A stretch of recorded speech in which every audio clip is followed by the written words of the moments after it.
महिला किसान अधिकार मंचाच्या वतीनं पुण्यात 7 मे ते 9 मे दरम्यान द्वितीय राष्ट्रीय महिला शेतकरी संमेलन आयोजित करण्यात आले आहे। सावित्रीबाई फुले पुणे विद्यापीठातील Irawati Karve social science complex येथे 3 दिवस चालणाऱ्या या संमेलनात देशभरातील 500 महिला शेतकरी संघटना प्रतिनिधी, शिक्षण तज्ज्ञ सहभागी होणार आहेत।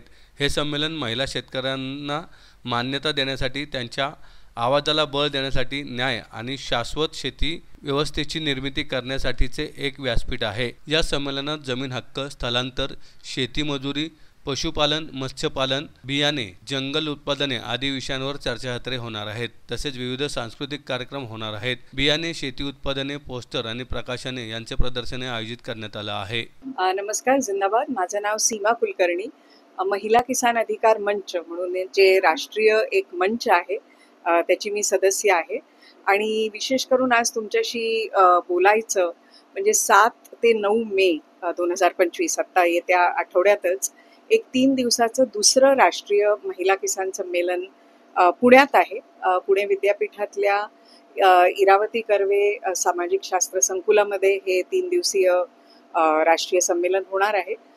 500हून अधिक महिला, शेतकरी आणि प्रतिनिधी असे ह्या संमेलनासाठी असणार आहेत। संमेलनाचा मुख्य जी थीम आहे ती म्हणजे पहचान, संघर्षशीलता और बदलाव आणि ह्या थीमच्या भोवती अनेक विषयांवर 10हून अधिक विषयांवरती चर्चा होणार आहे।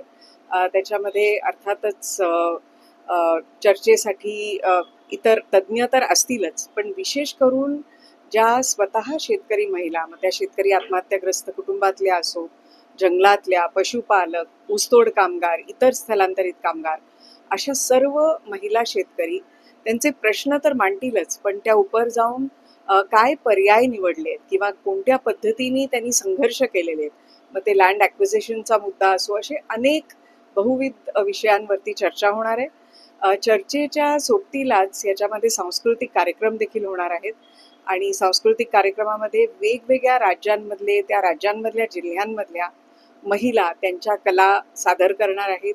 त्याचबरोबर बहुतेक करून सर्वच महिला आपलं बियाणं आणि जे जे काही त्यांनी राखून ठेवलेलं आहे हे सगळं ते त्यांची संस्कृती, कला सादर करणार आहेत।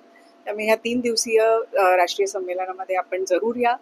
जवळजवळ 13 ते 14 राज्यांमधून, भारतातल्या राज्यांमधून शेतकरी महिला आहेत। त्यामुळे हिंदी, इंग्लिश, तेलुगू, तमिळ, कन्नडा या सगळ्या भाषांमधून चर्चा होणार आहेत आणि त्या चर्चा ऐकायला आणि त्याच्याविषयी एक विचार मंथन करण्यासाठी आपल्या सर्वांचं खूप खूप स्वागत आहे।